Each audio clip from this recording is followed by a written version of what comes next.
Hello, everybody. Hello, and welcome to Career Expert Roundtable. I am Bill, the company's expert, and with me, as always, is Abby from the YouTube channel Life Work Balance. How are you doing today, Abby?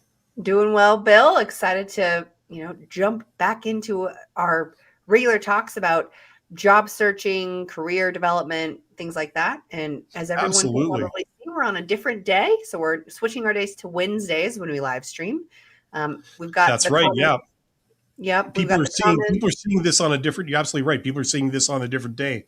Yep. We're moving this from Mondays to Wednesdays. So there you go. So this is a interactive live stream. So this is going out live on my channel and on Abby's channel and on your Twitch channel too. So wherever you're watching this from, this is a live Q&A. So if you have questions, anything to do with careers, anything to do with job search, anything to do with networking, all that kind of stuff, soft skills, resumes, interviews, all of that, anything you're wondering about, anything you're struggling with. What we do here is we just answer your question. We don't really have any kind of agenda of what to talk about. We're here simply respond to what people have. So I guess without any further ado, I see there's already somebody in the chat there. Uh, Mel says, "So this is Melissa. I'm excited to get started learning how to get hired and maybe getting hired." Well, that is the dream, isn't it, Melissa? Yes, that's what we're all here to do, and hopefully, it's not too much to ask. I'm sure that you can achieve that. Job search. Well, I mean, Abby, what would you say about job search? I mean, if someone was starting from scratch and they said, I want to do job search, what should I do? Mhm. What would you tell them? What would be the starting point for you? Yeah, so there's a lot of different ways that you can get started, and there's no right or wrong order for a lot of these things. But first and foremost, you have to have an updated resume. So you've got to make sure that your previous employment history, volunteer work, all of that stuff is updated on your resume, and you feel comfortable updating your resume from a kind of master version to a tailored version for whatever type of job or industry that you're applying to. And so that's one thing that you definitely need when you're going to start this job search process. The other thing that you should probably do is figure out how to tap into your network. Because if you, Bill and I talk about this all the time, but if you just purely focus on applying to jobs online, then it's going to take forever, potentially. Is likely going to take a lot longer than it would if you also tapped into your network. So think about who you know, where they work, what types of connections they might have to help you start to make some of those connections so that you can ideally speed up the job search process for yourself. Absolutely, yeah. There's multiple different methods of getting a job. I broadly divided into the posted job market and the hidden job market. The posted job market is all the publicly posted jobs you see. So that's everything from stuff on the internet where they post like jobs on company websites, and then you also have aggregators, which are websites that take the jobs from all the other company websites where they actually originated from and display them all together in one place. That's things like Indeed and LinkedIn, ZipRecruiter, stuff like that. And so that's the posted job market. To a lesser degree, it's also like anything else that might be posted out in the real world. So, it could be something as simple as a help wanted sign in the window of a business. I mean, that's still technically the posted job market. Yeah. Um, and then there's the hidden job market. All that means is that the job is not posted publicly. You can't discover it by looking out into the public to see the job. Those jobs, they exist inside somebody's head. Somebody is actively trying to fill the job by like looking around to see if there's candidates, but they haven't like declared to the world that I have a job. It's up for grabs. Come and talk to me. They haven't done that. So it's a bit of a jungle. It's a bit of a free for all, and there's many things in that world. Like there's like Abby mentioned, at least one of them, like tapping an existing network to see if anyone knows of any openings that you know. But there's many things in that world. So you could talk for hours and hours and still not like cover Right. everything. And I have tried that. I've talked for many hours on it, and you still never really cover like all the stuff that you could possibly do. Yeah, well, and it's really interesting how things come full cycle. We've got the old way of doing things, which was not using online applications really. And it was all about who you knew. You know, I don't even know the correct kind of time frame for it, but let's just say 50 years ago, I would know someone who knew someone who was looking for a job, and that's how I would get my job. And then it started to evolve into this more formal application process, and then it evolved into online applications. And this knowing someone who knows someone has still kind of existed throughout every single one of these phases. It's just what gets talked about more. And so it is coming back to this hidden job market. Knowing someone who knows someone is going to be one of the most effective ways to get hired. But if you don't put any effort into tapping into that hidden job market, then the process for actually getting hired could be months, probably a minimum of 3 months, if not 15 months or even longer. Yeah.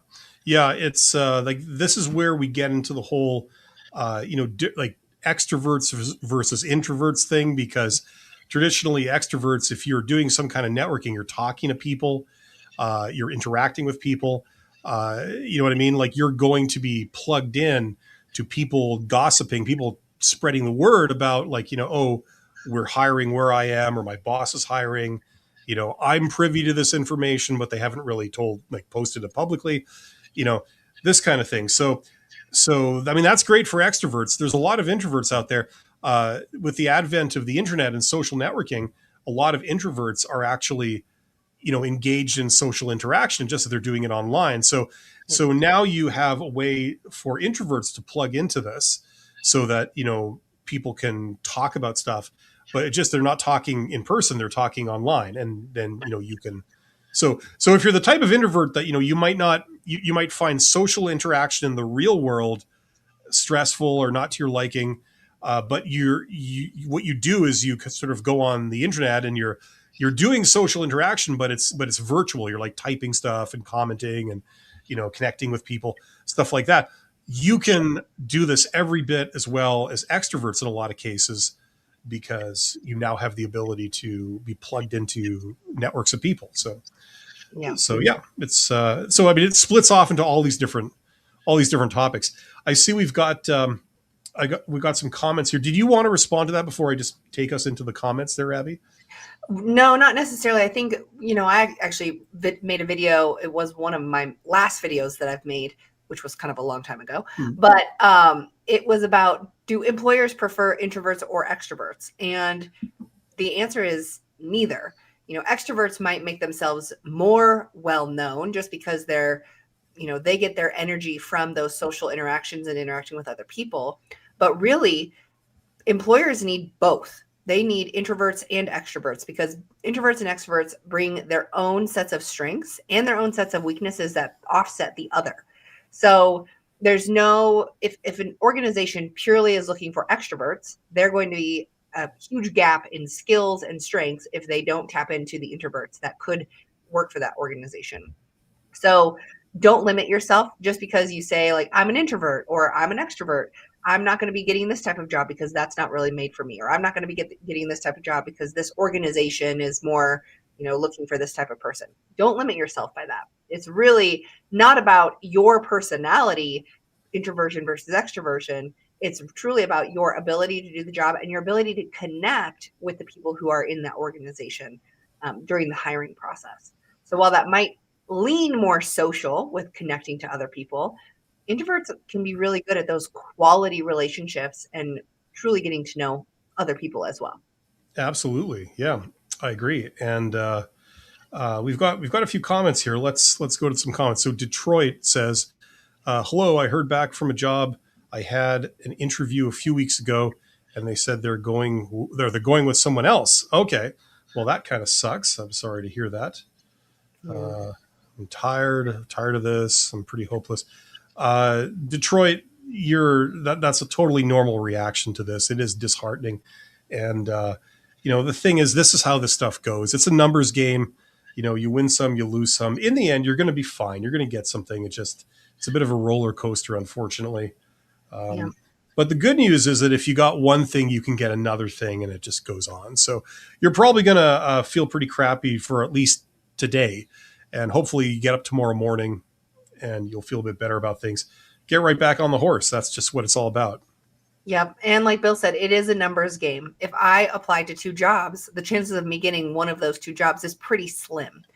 I think it was last time we spoke, Bill, we did the math on, if I have to apply to, I don't know, 300, 900, whatever it might be, Yeah, jobs, the response rate is about 10%. So you want to make sure that you are putting in quality applications, but you're not making them so time consuming that it limits you to only applying to 1 or 2 jobs a day. So you do want to put effort into applying to probably 5 to 10 jobs a day at a relatively high quality perspective. You use AI to help you quickly generate custom cover letters and resumes and things like that. Don't waste your time spending hours on a single application. And at the same time, don't take it personally.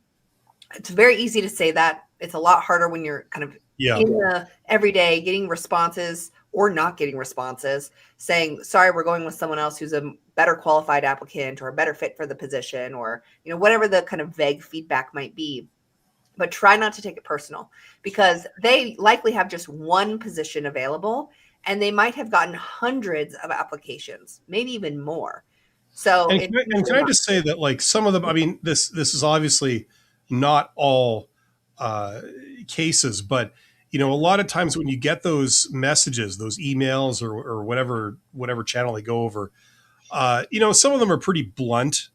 Yeah.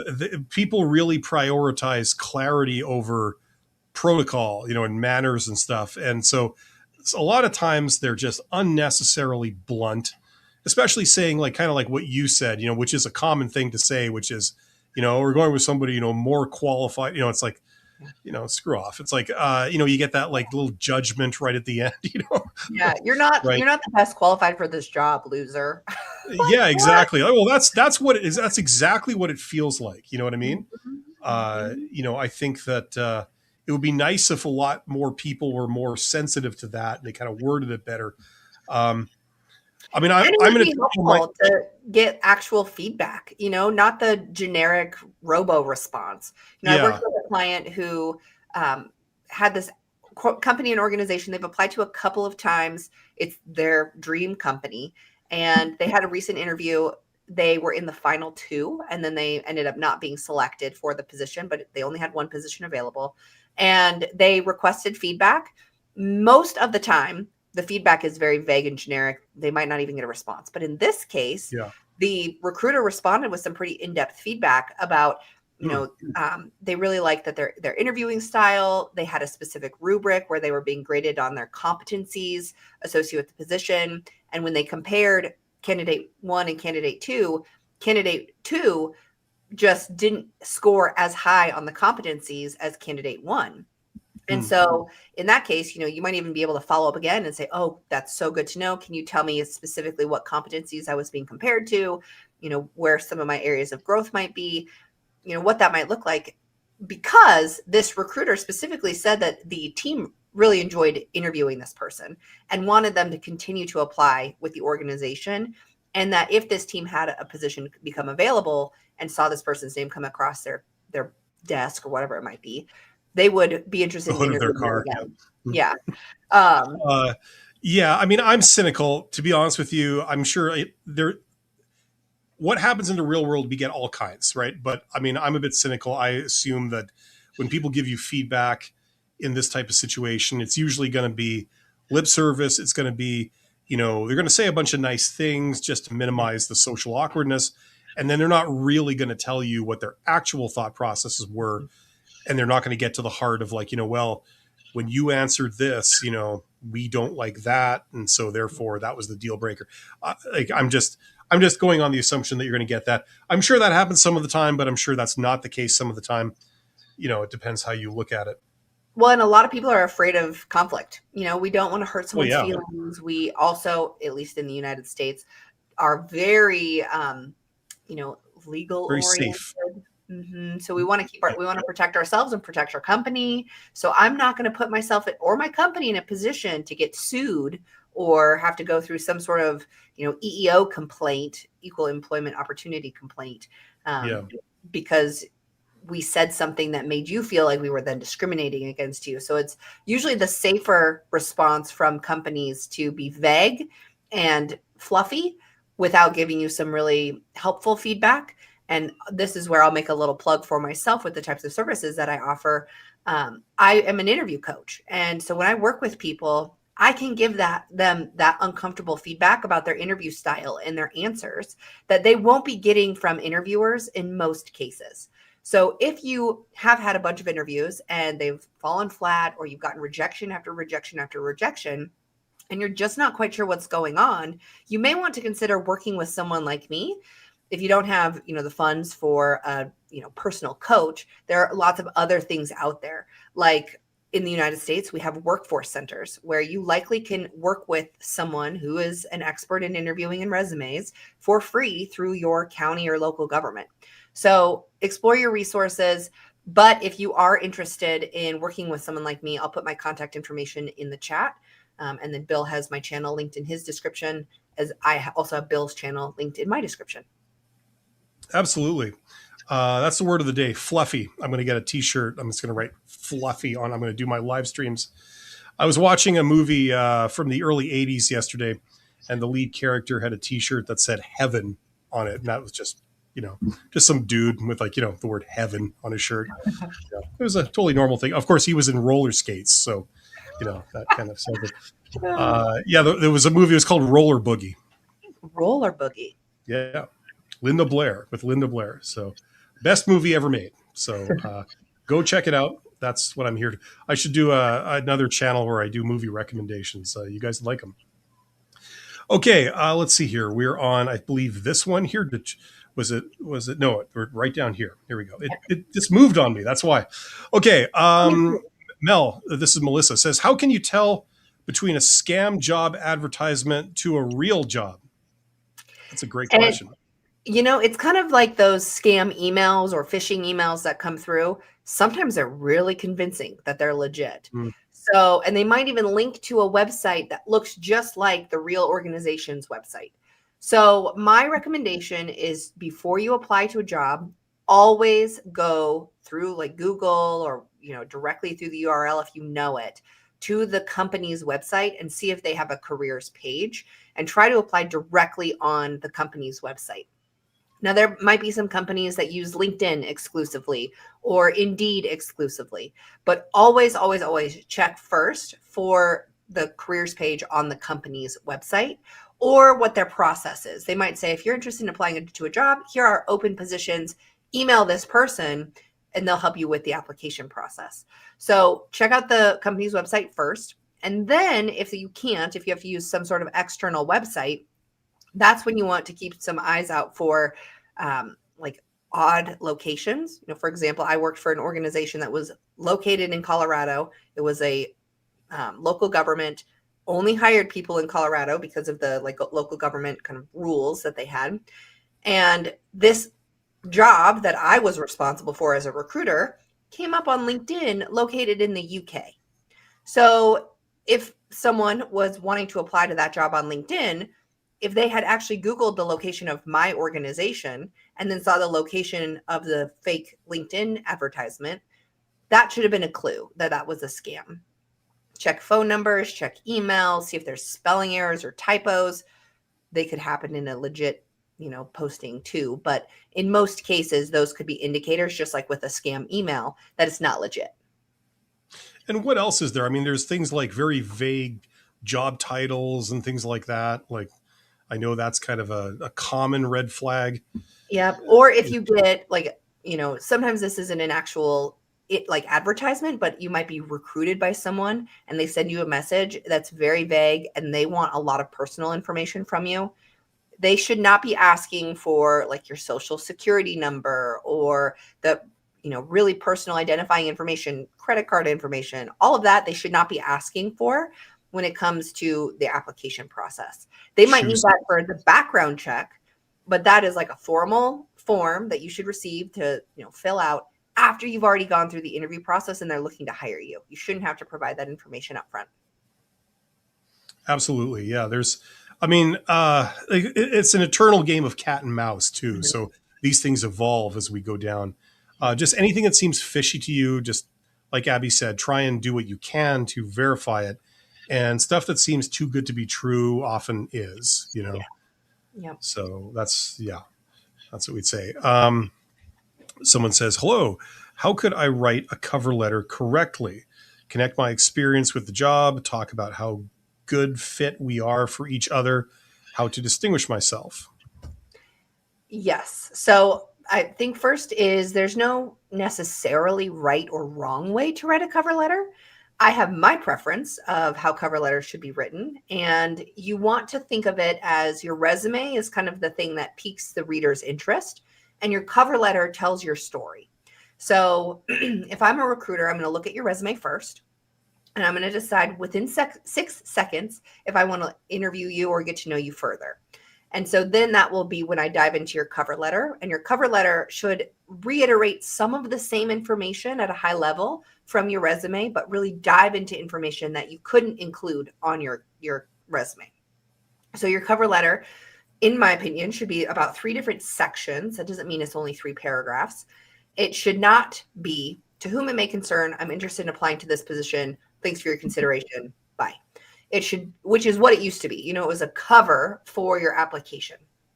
Now, my preference for writing a cover letter is more of a story. So you start off with this introduction about what position you're applying to and why you're interested in applying to this position. Give the reader warm fuzzies about your fit for the position, whether it's connecting the dots about why you want to work in this specific position with this organization. Do you like their values? Have you had interactions with this organization before that were really positive and that made you want to work with them? Then you go into the body of your cover letter, and this is where you connect the dots for them about your education, your experience, your background, and how it fits with the position that you're applying to. And then the final piece is the closing, where you reiterate your enthusiasm for the position. You might make yourself available for an interview, say that I'll make myself available for an interview. If you have any follow-up questions, I'd gladly make myself available, whatever that might look like. But you're kind of putting a nice bow on the final product of your cover letter so that when they're done reading it, they say, "I want to get to know this person even more." I have a couple videos on cover letters. I'll put them in the chat. I don't think this person is watching from my stream, so you might not see my comment come through, but you can certainly check out my channel and search for cover letters. And I've got a couple of videos on that topic. Is that how that works? Like when you post, it's only visible on your channel. Is that how that works? I don't think so. And that's because I see that little link icon kind of in the upper corner of comments coming from my channel. And I don't see that from people from your channel. And so when I respond, it has a little link on my responses. Okay. I see. So I'm not sure if anyone will see that, but feel free to check out my channel for a video on how to stand out when you write cover letters. Yeah, I agree with Abby. I mean, the cover letter, it's kind of redundant in this day and age. It went out really with when job search moved onto the internet. So, the purpose of the cover letter was if you're sending an envelope in with snail mail that has your resume inside it, that would go to the hiring manager or the recruiter. They'd open an envelope, a resume would fall out. They'd be like, "What's this resume? What's this for? Why are they sending it to me?" So the cover letter would explain okay, well, I'm applying for this job and this is where I heard of the posting, where I saw the posting, and this is why you should look at it, stuff like that. Right. But on the internet, everybody's got a different idea of what the cover letter should be. Some people want it to regurgitate your resume. Other people want it to compliment your resume by saying stuff that is relevant, but it's not on your resume, like your ambitions and your soft skills and, stuff like that. Right. So everybody's got their own sort of version of it. I think Abby has it figured out more than most. Like if you, in the absence of really knowing what this person's approach is to a cover letter, what should you do? I think that's the big challenge everybody has. Yeah. Melanie, is it Melanie or Melissa says, I'm an introvert. I think you're in the company of 2 introverts, I believe. Mm-hmm. I know I'm an introvert. I think you're an introvert too, right, Abby? I am. Yes. So I would consider myself an extroverted introvert. There we go. So I usually, if you've taken the, Myers-Briggs or 16 personality types, it gives you that introversion and extroversion score. And I'm usually right in the middle, but a little bit more leaning on the introvert side. And that really what it comes down to with introversion versus extroversion is how you recharge your batteries. How do you get additional energy? So people who are extroverts, they feel energized and they recharge their batteries usually with interactions with other people. Introverts typically recharge their batteries, get their energy back by being alone. That doesn't mean that introverts don't like people, and it doesn't mean that extroverts love people. It's just how they get their energy back. Yeah, it's what they do for fun, basically. Yeah. I mean, you look around, you see all the people that we have around with us, and that kind of tips you off. And when two introverts find each other, like Bill and I have found each other, then they tend to stick together. Yeah, exactly. I mean, the thing is, if you're an introvert and you're watching this, you can kick ass at social interaction. It has nothing, the fact that you're an introvert extrovert has nothing to do with like how good you are at social interaction. Like Abby said, it's more about, do you enjoy it? That's the key. Now you might not do it for fun, but you can still be pretty decent at it. You know what I'm saying? And that's what I'd recommend to all you introverts out there. It can be intimidating, especially when we're talking about networking and the hidden job market and having to connect with people and contact people and reach out to people. I mean, that stuff is like, it's like you're in hell, like hearing about that, you have to now do this. The thing I'd say is that you can do it your way. So if you're not great with meeting people in person, that stresses you out, but you don't mind reaching out to people online over like social media or email or something like that. So you can do it that way. You can try and do as much of the process as possible remotely if that makes it palatable to you. And then what I found for myself, like from a lifetime of doing this, is that, if people then invite you in, they say like, listen, I'd very much like to speak with you. Can you come down and talk to it or talk to me? How about we meet here? Like this kind of thing. Then I'm okay with that. I'm okay with like being invited. Somebody specifically wants to talk to me. They're being courteous and they're inviting me. Then I can go and have a conversation with them. What was stressful for me, personally, traditionally was, where you have to be like a salesperson, like an outside salesperson. You have to go, they don't know you, but you've got to sort of introduce yourself and get them interested in you and like all this kind of stuff.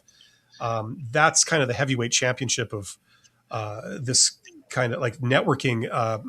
If you're an introvert, I think that's a pretty tall order for introverts to feel comfortable doing. And as an introvert, I would never want to do that. I would always, like feeling like I have to sell myself to someone, which really is what the job search process is. It just feels yucky. But if you kind of change your perspective on it and think about, okay, how do I connect with this person? How do I get to know them?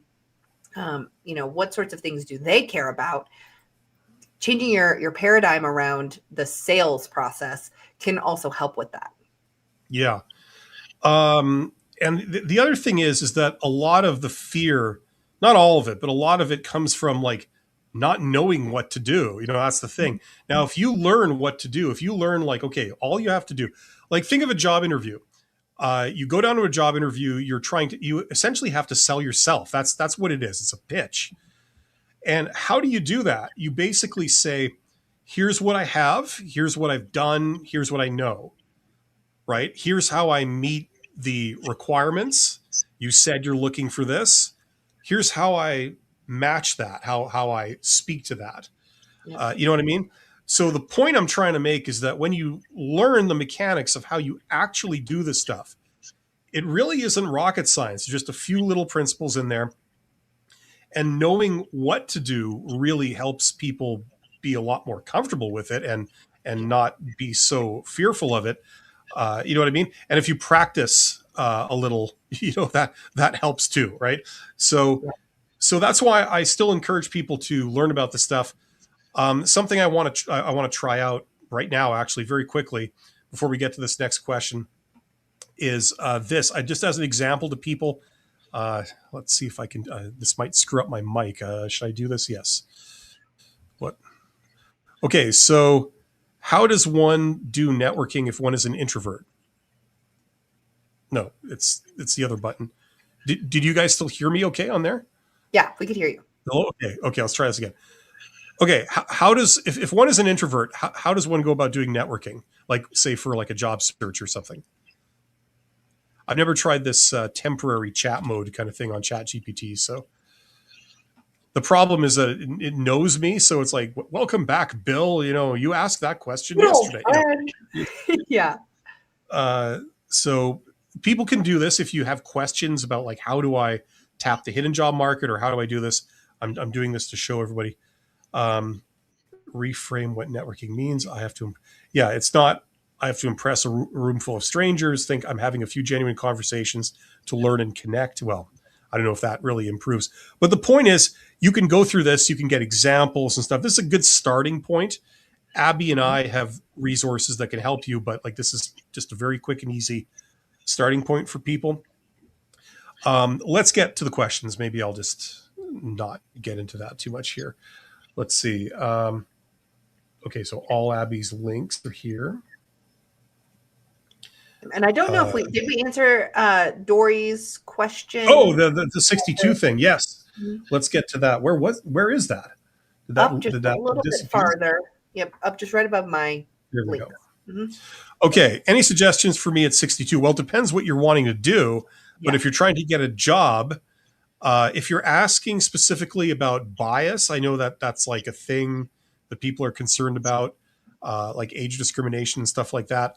My version of that, Abby can probably speak to it more than me, but my version is like, who's not going to be biased against a 62-year-old? Another 62-year-old. You know what I mean? So don't apply to a place where the hiring manager is 21 years old, or 32 years old. Maybe go to a place where, you have people that are 62 making the decisions, and then not only will they not hold it against you, they'll probably consider it a really awesome trait that you're 62. You know what I'm saying? Yep. So that would be what I'd say about it. I don't know if you want to speak to this, Abby. Yeah. And I think like if you are starting this process and you think your age is going to limit you, that mindset could play into how you do everything moving forward with your job search. So instead, think about all of the great things that you bring to the table that make you unique due to your additional life experience, your additional professional experience. Many times, the bias that comes into play when it comes to younger people hiring older people, and then there's a kind of opposite bias with older people hiring younger people, but it's the fear that the person you're hiring is going to be too rigid and stuck in their ways, not willing to learn something new and different, not able to learn something new and different. And then the other question is like longevity in the job, which I think is becoming less of an issue these days because many people are in a job for about a year, sometimes less. And so it's becoming more mainstream for people to have less longevity in a position. But if you're working with an organization and they ask, what is your plan in the next 5 years, or what are your 5-year goals look like? You don't want to say retirement. You don't want to focus on like leaving the organization. So you want to really frame your responses in a way that show your commitment, your dedication, your enthusiasm, your ability and willingness to learn and be flexible and adaptable. Avoid the things that could be a flag to the interviewers or the recruiters that you are not willing to stick around very long, that you're rigid, that you're not willing to learn something new, that you're kind of stuck in the old school way of doing things. Yeah, all those insulting cliches and stereotypes that they just assume apply to you. Yeah, you got to love that. Yeah. And I would say that there's a lot of people who are afraid of being accused of the age bias. So they're going to try to be open. That's my rose-colored glasses approach with this, is they're going to try to be open and see what types of things you can bring to the table. But if you mention anything that, makes them say like, well, this person hasn't learned how to use AI, and AI has been a huge part of the, job search and the, industry that we're in, whatever industry it might be, for the last 5 years, this person has done nothing to teach themselves about AI. What makes me think that they would do that now in this new job? So think about what sorts of trends and changes are happening in the industry that you're working to apply to, and see if you can, get yourself up to date on new softwares or technologies or, communication patterns. If I'm used to just communicating via phone and maybe occasionally email, I might want to figure out how Slack or Microsoft Teams works when it comes to, instant messaging people within the organization. If So you're 62, go down to the interview in a T-shirt that just says AI on it, just yeah, giant letters, and there you go. You got a super compensation. flexible. Yeah, and like what you said, people are trying to deflect the accusation of, age discrimination. So that means that like, old people are going to dress in like hip young clothes, the sort of hammer pants and whatever the kids are wearing these days. And then if you're young, you just have to get a cane, and then it all kind of balances out. Yep. What do we have here? We've got Yep. this. This is for you, so I don't know if you want Yep. to address Yep. that. And, this is a very common thing that can come up for people. And this is where I say, see what other resources are available.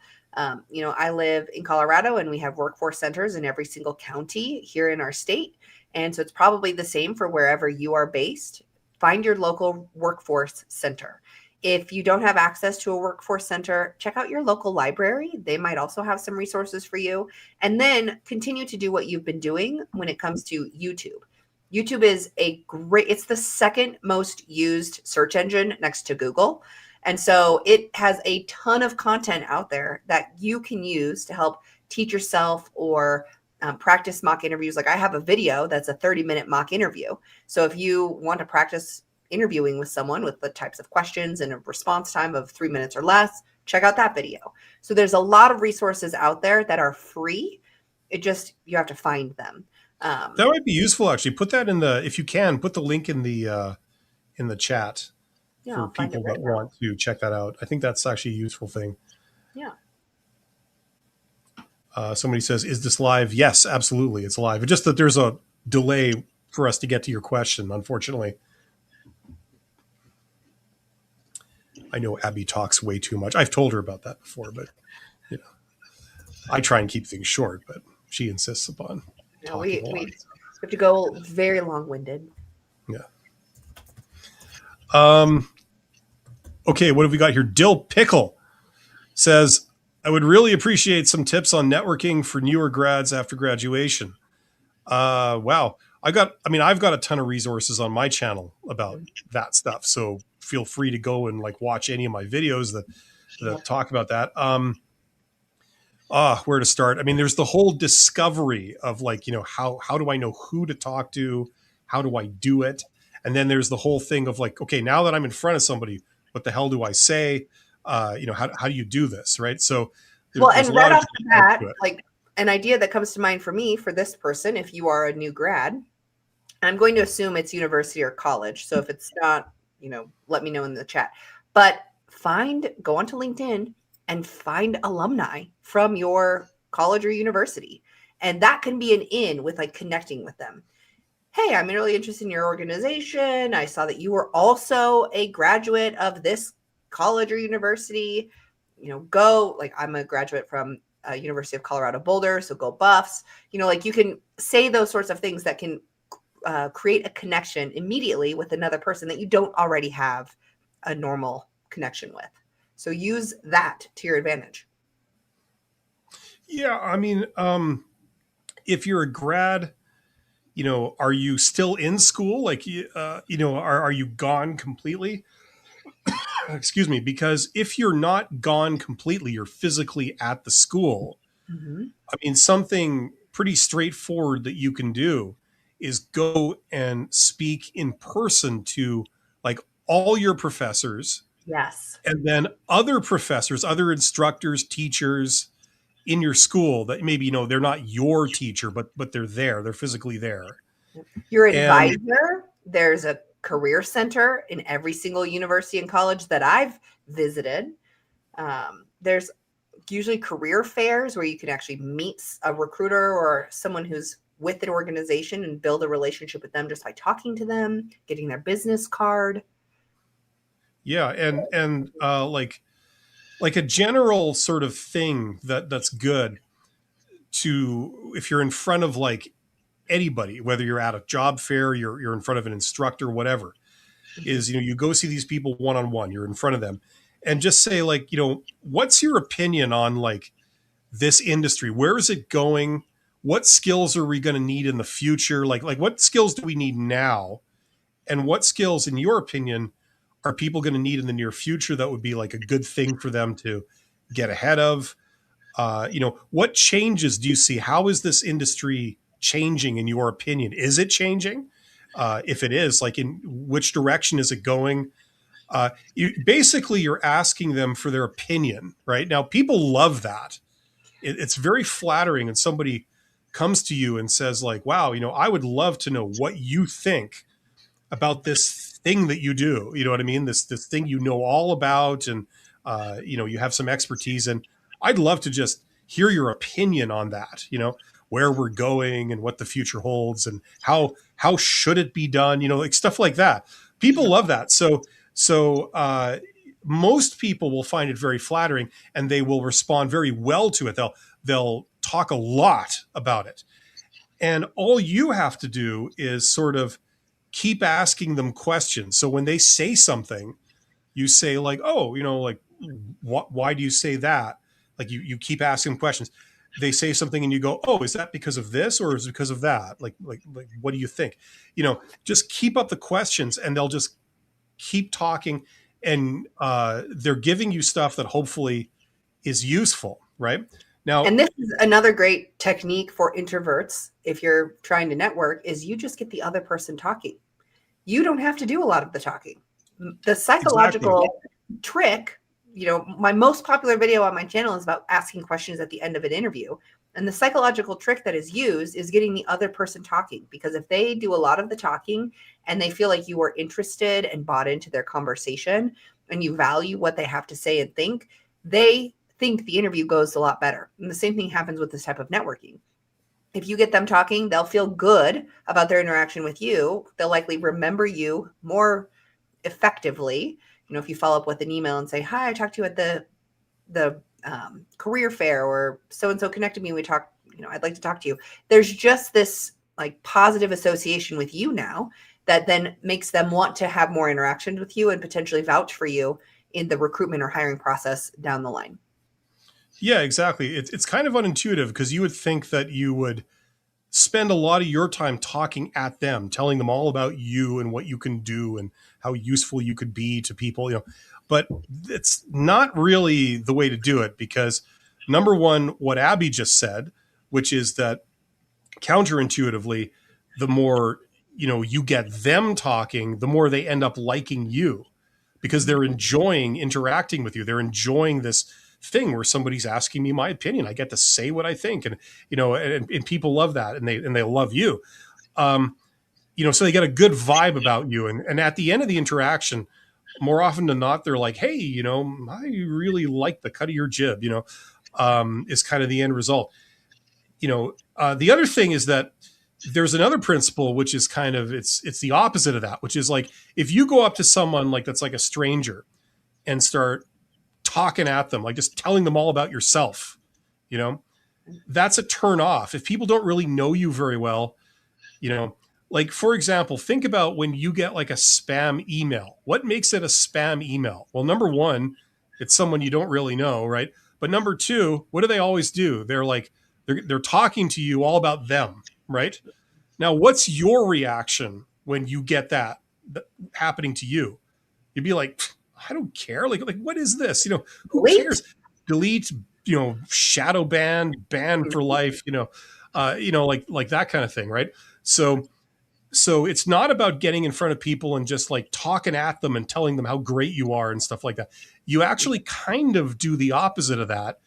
And strangely, it's so much more effective for some of these principles all combined. Yep. So that's kind of how that works.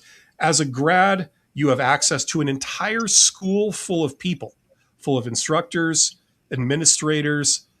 If there's an internship program, the people that run the internship program, you have access to the dean, you have access to these people high up. You can go and talk to any of those people. It's literally their job to help you. Exactly. And, you can do the same thing over and over again where you go and you say, like, what's your opinion on this whole thing, this business, this industry, whatever it is you're talking about? Where do you think it's going? What do you think the future holds? Like, why? What, do you think it should go in this direction or that direction? Like, you could just replay that basic conversation with like many, many different people, and you'd be surprised where that's going to lead. Sometimes it goes nowhere, but a lot of times, they end up like liking you. They end up knowing you. You can leave. I'll just say this one last thing. You can leave the conversation at the end by saying, listen, this has been incredibly interesting. Thank you for taking the time to do this. If I have any follow-up questions, would I be able to give you a call? Would that be okay? Now most of the time people are going to say, sure, and then Absolutely. you have that. You have, if you have a business card, you give it to them, they give you yours, you have all their contact information, that kind of stuff. You could do this at job fairs, you could do this in your school, you can contact companies and do this. So that's kind of a big useful tool you have in your toolbox right there. Yep. Okay, someone says chats are separated. I'm not sure what that means. We were talking about if I send a chat, like a comment through our platform, it's only for people who are watching on my channel. Oh, okay, gotcha. Okay, so Mel says that's hard for me to sell myself. Yeah, it's difficult when you've never done it and you've never been taught how. But or when you most things did are it a long difficult. time ago. Yeah, both things are difficult when you've never done it before and no one's ever taught you how. But when you learn how to do it and then you actually do careful, controlled, like little practice things, try it with a friend or family member, just try and practice things and, try and have conversations like I just described with close friends and family members. Like it might be a bit of a shift, a little bit kind of weird thing, but just try it, see how it feels, see, kind of get some experience doing that, and notice the effect. And if it doesn't go well for whatever reason, maybe see if there was a problem for that. Do your research on that. But I'm not expecting that to backfire. Someone says, is there a red flag answer I should avoid regarding being 3 months plus jobless, being close but ultimately unsuccessful with landing a job? Yeah, so I would say that the specifics about, like, tell me about, why you left your last job and how long you've been unemployed. That type of question doesn't come up as often in my experience anymore. So it's all about how you frame the break. One way to kind of get around this with the resume is to put as your work experience or professional experience section, name it relevant professional experience. That then is this kind of subtle indicator to the reader that you have other experience. It's just not relevant to the position. And you're only including what's relevant to this specific job that you're applying to on your resume. So relevant professional experience. The other thing with that header, relevant professional experience, is that then allows you to include unpaid work. So if you're volunteering or doing something that is not a paid job, that's still something that you likely have to engage in a professional way, so that you can list in your professional experience, which might not be, which might be during this unemployment phase. And then if they do ask you the question about, being unemployed for 3 months, you don't necessarily want to dive into the nitty-gritty details. First, it's usually not really their business. So give them a, clear, concise answer that doesn't go into too many details and stays positive. So for example, if you quit your last job because it was toxic and you hated your supervisor, you had a terrible relationship with a coworker and you just couldn't stand it anymore, you're not going to say that during your interview. You're going to say, I was just realized it wasn't the best fit for me, and I'm looking for something that is a little bit more challenging or provides me with X, Y, and Z. And this organization does that in a great way because, or I'm really excited to provide this value to this organization. So you briefly answer it and then you pivot to something positive that this role and this organization will provide to you, and vice versa, the value that you can provide to the organization.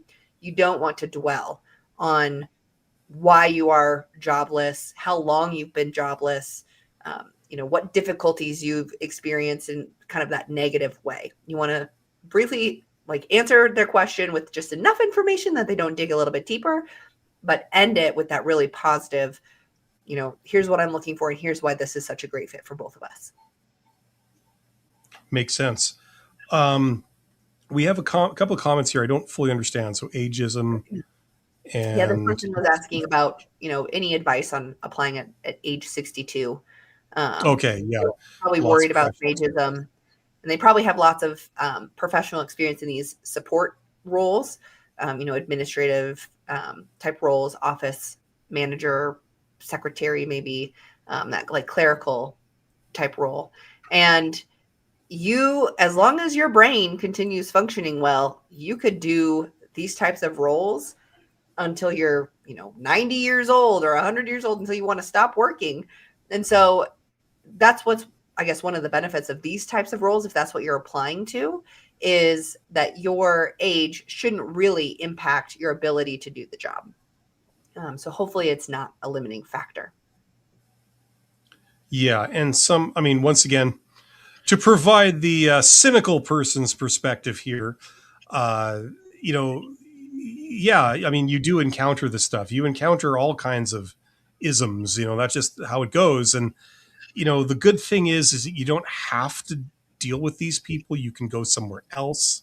Yep. You know what I'm saying? Like, and that's not every situation is salvageable. Not every situation is something that you can win. And the good news is that you don't have to have anything to deal with these people. You don't have to have anything to do with them. You can go somewhere else where people are open-minded, where people will see you, see the value in you that's there. You know what I mean? That's just how Well, it and goes. actually something that's coming to mind for Dory, and then I think also Melissa, who's had a couple of comments Mm. for us in the past, is consider looking into a temp agency as well. A temp agency will essentially, they'll go through an interview process with you to bring you on as one of the temp employees that they could then offer to an outside employer. But then they essentially do kind of like the recruitment for you. They're like acting as a placement for you. So these temp agencies will likely work with employers who don't have the budget or the ability to have an entire, job page on their website, or don't have the funds available to post on Indeed. There's lots of ways that you could, get in with a temp agency and they could essentially place you into a position. What's great about a temp agency is that it's kind of like a trial process or a trial period for the employer. And in many cases, not all cases, but in many cases, that temp employment can turn into permanent employment with that organization. So if you're struggling to get a job, you're getting interviews, but you're not getting any positions, consider looking into a temp agency. You still will have to go through the interview process. Those employers may want to interview you, even though you are with the temp agency, just to see if you're exactly what they're looking for. And if you don't get it, then usually the temp agency can provide you with some coaching. They can provide you with some information about your resume, how you might be able to improve it. All of those are options that you may not have been thinking about when it comes to your job search, but they're, professional placement organizations. Absolutely. Mel says, "How do you discuss being let go in an interview?" Mm-hmm. Um, uh, I suspect Abby and I might have some slightly differing opinions on this one. I would say don't. Even if you were like let go, you're terminated for cause. Like if you were laid off, especially if you're laid off with like a bunch of other people, that's fine. You can say that. I would say that I was laid off with like a bunch of other people all together, because that's further evidence that there's nothing wrong with you, right?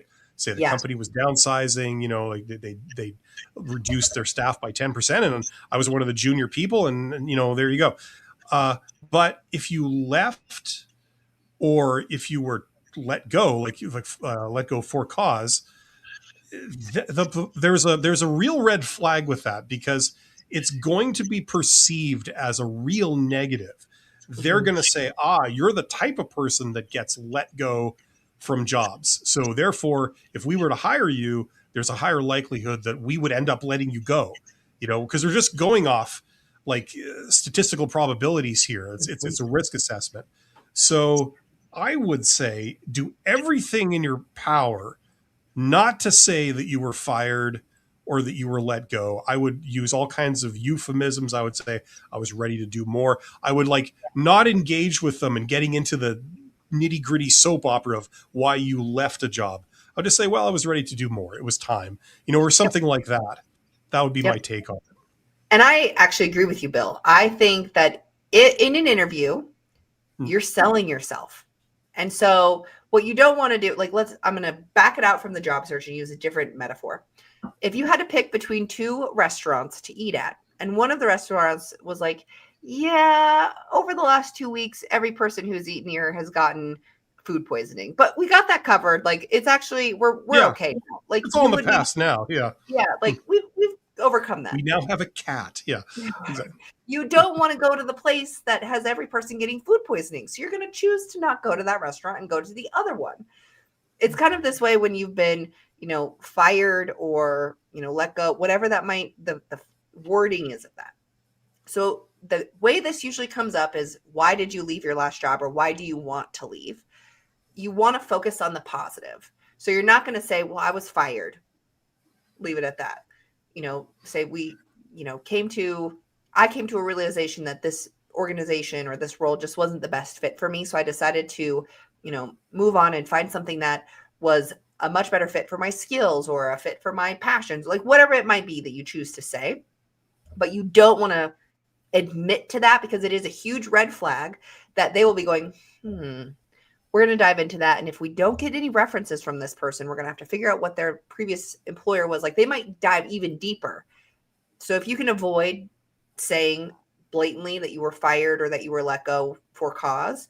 I also agree with Bill. If you were laid off as a part of a restructuring with a bunch of other people, that is fine to say, there was a merger with my organization and the acquiring organization decided to eliminate our entire department.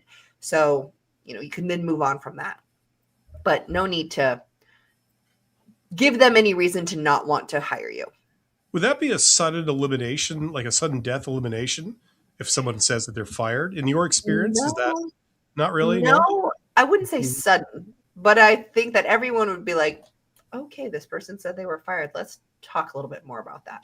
And you Mm. might suddenly go down in the priority list, Yeah. even if you are seemingly a perfect fit for the position.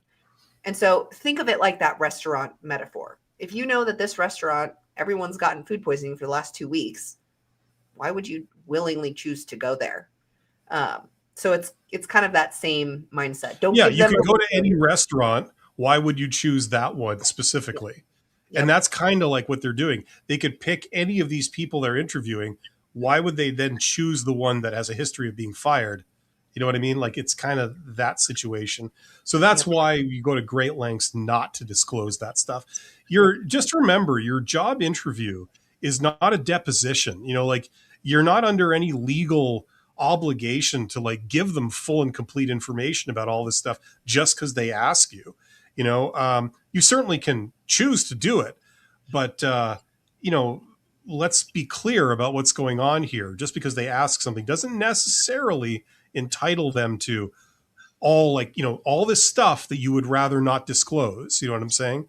And the So same thing goes for the organization. Like they're not going to be completely honest with you about what's the, garbage that's going on, with yeah, the yeah, exactly. They're not doing it to hiring. you, so why do you have to do it to them? Yep. Yep. So if you're like, well, tell me about the, last 3 people that you had to do a difficult performance evaluation to and how you handled that. Like they probably won't actually give you the full story of how they handled that. They'll probably give you the, roses and sunshine version. Yeah, they ask you a question, you say no, no, no, no. No, how this works is you tell me what all your biases are first, then we do. Like you know what I mean. I mean, if they want, like what they're trying to do is they're trying to get the dirt on you, and like Abby says, I mean, they're concealing a ton of stuff that looks very unfavorable to them. All the uh, all the employees that have quit because they couldn't stand the place, all the times that they didn't recognize talent and then those people ended up leaving, all the times they promoted some undeserving idiot instead of somebody that actually did amazing work just because they were not tuned into what people are doing. I mean, there's so many things, all the office politics. You know, it'd be wonderful if you go down to a job interview and say, like, listen, you know, tell me all the stuff where you say this is how it works, but really you signal that it totally doesn't work that way and you can't admit it in like verbally or in writing. Give me that stuff. What stuff, like this kind of stuff. They're hiding a bunch of that stuff themselves, right? So, in my opinion, you shouldn't feel super bad or conflicted, when you want to kind of hide, you want to keep stuff close to your chest that you'd rather not disclose. And you feel bad about, like, when they ask you about it and then you don't say that thing. If you have any sort of conflict over that, just think about the other side of the table, where they're coming from. That might help a bit. You're not lying. If they say, so we, contacted your, let's just say you get through the interview process, they do reference checks. So we contacted your previous employer and they said that you were fired. Were you? You don't want to say no. Like that's then, you don't want to completely throw away your integrity because that's a red flag to them. They're not going to move forward with you. If your previous employer said that you were fired and you say no, then they're probably going to have some concerns about that. But just because they ask you a specific question doesn't mean that you can give them the story that helps you be a little bit more marketable without lying. Yeah. And I mean, even that, I would say, is maybe a form of what we're talking about here when they say, like, we want to contact, your current employer, your previous employer. Now you can say, well, I don't give you permission to contact these people. I mean, that's not ideal, because if you give them the means to be able to do it, they know exactly who your employer is and what their name is and what their phone number is, but you tell them don't contact them, then maybe they will anyway, right? But if you don't give them that stuff, you don't give them the name of your manager or their contact information, then that's kind of more of an insurance that they won't be able to contact your employer. And then on top of that, if you say, well, I'm currently employed there or something, I don't want to tip them off that I'm looking for another job. So for that reason, I don't give you permission to contact them. That would be very bad for me. Things like this, then you can help obfuscate some of the stuff that's going on.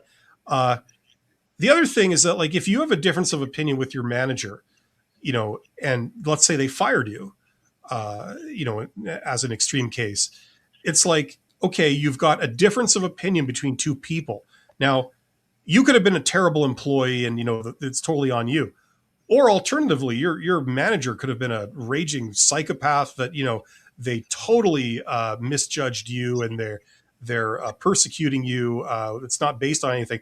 So why should you have to bear, like, the ill effects of that and be sort of almost permanently marked or tainted by that? You want a nice clean break from people like that. And so you shouldn't have, in my opinion, too many, qualms about, like, just sort of not giving them or not disclosing stuff. It's just that you want to not appear that you're like shutting down things, right? That's the trick, right? Yep. This is the sort of ethical fringes of, some of this stuff here, but it's stuff that people have to deal with every day, right? So every day. Yeah. Okay. What about applying for internships while you're still in college, soon about to finish? This is a great time to be applying because you're still in school. You want to make sure that you're applying to jobs that are going to be available when you're done with school, or that you can balance and manage simultaneously with school.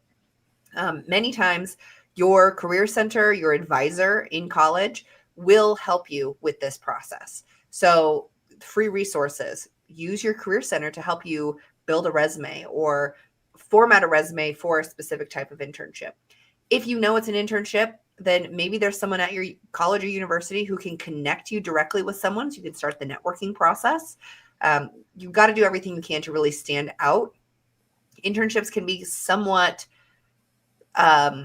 difficult because they could be paid or unpaid. So you want to figure out what those, different benefits might be and what the expectations are that it would be a good fit for you.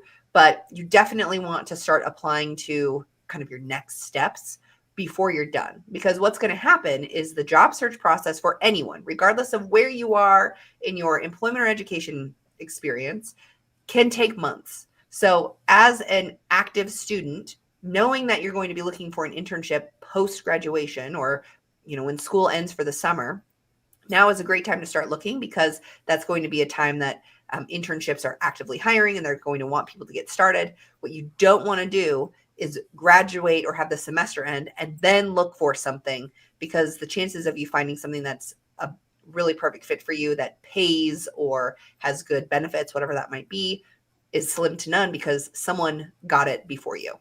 So start now, start early. And that's kind of the same advice for anyone who's currently employed. You don't want to wait until you're unemployed to start looking for a job, or wait until it's a terrible work environment. You want to start applying to a job or to a new job when you're still employed and you're not going to be in a place where you feel like you have to take the first thing that's offered to you. So give yourself a little bit of freedom of choice, essentially, and start applying and looking for jobs now, regardless of if you're in college or you're currently employed.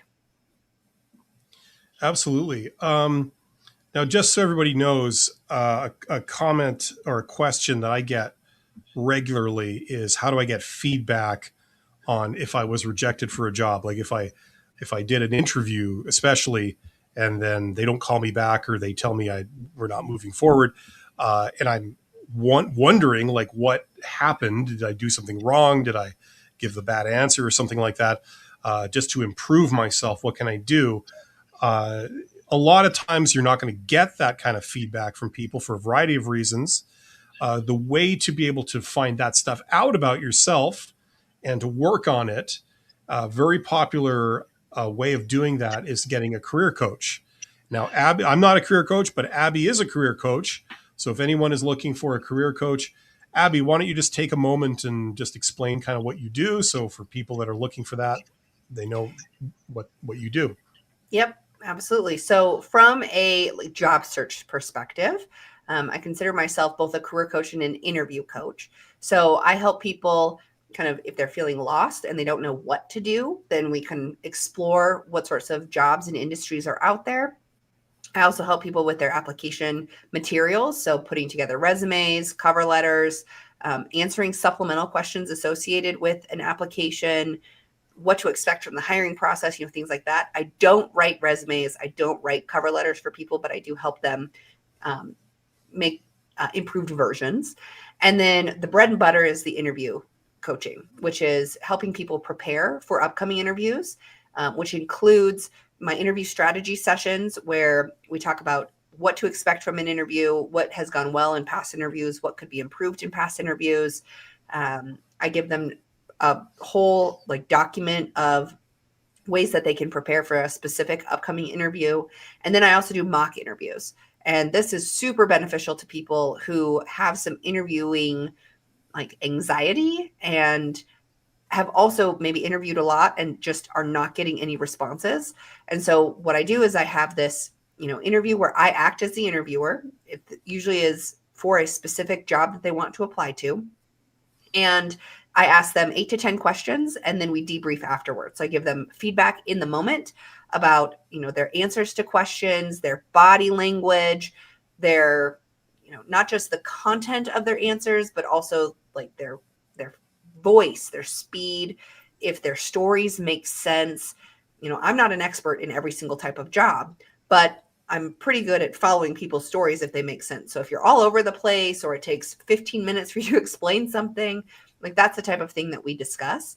And most people need just one session with me to feel more confident to go into their next stage of the process. The kind of disclaimer that I give is that if you work with me, it's not guaranteed that you're going to get the next thing that you're interviewing for. And that's just because the interview process is so subjective. I have a lot of experience working in HR and as a recruiter. And so I'm taking all of that experience.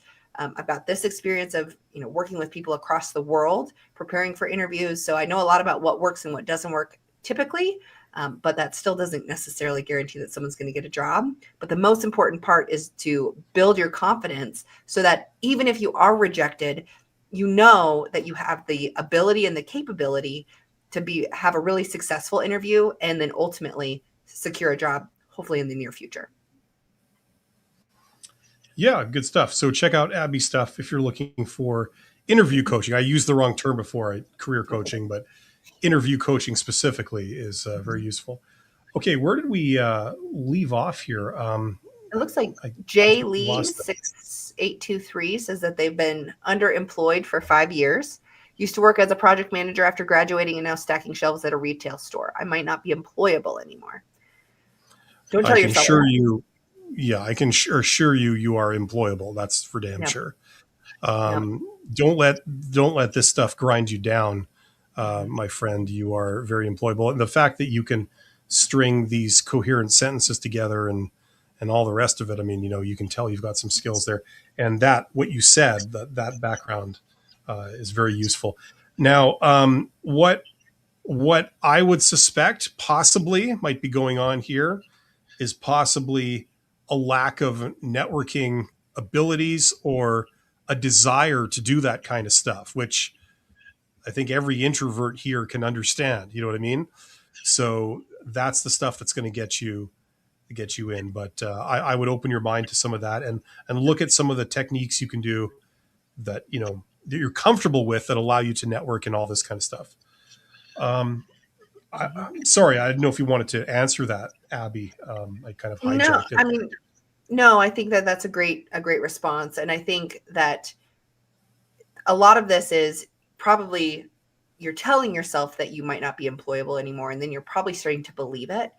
And if you want to go back into project management, there may be some refreshers that you can do to get back into the everyday like language that project managers use. Maybe you can take a refresher course, contact people that you used to work with in those previous roles. If you don't want to go into project management anymore and you want to use that kind of as a that was your background before, then you worked in retail, even though it is stacking shelves, that has you have to be organized, you still have to be on time, you have to demonstrate or behave in a professional way. So there's a lot of transferable skills from your past jobs and your current employment that will make you very marketable and employable in a different industry or role, whatever it might be that you're applying to. So if you're in the United States and you are just in this place, consider reaching out to your local workforce center. Many times they will have relationships with organizations that are looking to hire people, for part-time work or something that can get your foot in the door. But I can tell you, you certainly are employable. It's all about how you can sell yourself. And that's the hardest part, especially if you're in this place where you're thinking you're not employable. It becomes this kind of vicious cycle. But See, break. Lee, Jay Lee, the thing like having worked in kind of the project thing myself in a past life, it's a huge universe of like different things, right? I mean, on the one hand, you've got people like that the job is labeled project manager, and really what you're doing is you're like a jack of all trades doing every miscellaneous job in a company. You know what I mean? That's one like description of that job. Another one is if you're working in a large organization and it's a very formal, very disciplined kind of thing. They want you to know Six Sigma, they want you to know like Agile, and they want you to know Lean and Scrum and like all these modern management initiatives and stuff like that, and that's what it's all about. And they get really deep into that stuff, so it's very formalized, very specialized. uh, but those two worlds are almost unrecognizable. Like you're called a project manager, but the skills you need to do those two different jobs are Mhm. almost completely different. You know what I mean? Yeah. So my point is that it's a very broad kind of thing. Now, if you can get yourself in front of people that hire project managers, okay, so I don't know what industry you're in, but whatever level that is, like whatever level of management that hires the project managers in your industry, if you could get in front of those people, uh, you can probably convince them that you're the person that they should take a chance on. Mhm. despite the fact that you've been out of it for years, that you've been stocking shelves or whatever you've been doing, you know, because they're going to see you as a person. Once they get a taste of, you know, like having a conversation with you, seeing how passionate you are about something, how you guys click together. And you may not click with everybody. You know how it goes. Some people you just like click with, you know, you get along really well. Others you kind of really don't. But if you just sort of get in front of people, sooner or later, pretty soon, you'll meet a couple of people that like, you know, you click really well because you and them are the same type of person. You might have the same background. So you've got a lot of commonality there. They'll see you and they'll go, ah, I can see the value in what you have, you know? Mhm. And that will be more important than the fact that you've been stocking shelves for 5 years. You know what I'm saying? It's like they will choose you over some faceless resume on a desk that has more recent project management experience because they've already met you. They see that, you know, you're professional, you're personable, you've got your great communication skills, you click with them. So if you have to report to them, they're going to expect it to be a very pleasant experience. They don't anticipate a lot of issues or personality conflicts with you. And that stuff is going to trump this little caveat that you have of stocking shelves for the last little bit. Okay, And so if you're working in retail, retail organizations have tons of positions for just one location. And depending on where you are, there might be, a kind of a network of the same locations. And so maybe even tap into the existing employer that you're with right now and see if you might be able to take on some additional responsibilities. Maybe you can move into a different position in a different department because there's an internal job board that you have access to as a current employee to start to build some of those skills that you may not be using on a regular basis as stacking shelves. I bet if you kind of just see what's in the existing organization, you might find something that is a perfect stepping stone back into the project management industry if that's what you're looking to do, because retail is project management. It like we have to figure out what new products we want to do. We want to figure out marketing. Like everything within every organization is essentially a project. People who are even not official project managers are probably unofficially managing projects. So, it might even be the same thing for you right now in this existing position. Let's say that you come in and your project is to figure out how to stock these shelves, how to organize them, how to maybe more effectively or efficiently do something as a part of your role. So there's probably a lot of transferable skills that you've got right now that will help you into that stepping stone position and ultimately into that final like position, whatever it is that you might be looking for. But start just as close to you as possible. Start with your current organization and see if there is anything that is interesting to you. That might be a different thing that you've done that someone that like maybe your current manager or your boss, could put in a good word with you, the manager of the other department, and you can maybe get a different shift or work at a different location, get this additional experience, and who knows what that could evolve into. Maybe sooner rather than later, you are a regional manager of multiple locations within your area. It won't happen overnight, but it is something that if you are motivated enough to, put the effort into applying and interviewing and talking to people internally, you might not even have to change organizations. and I just want to say one last thing about this, and that is that this may apply or it may not apply depending on what you're doing. But um,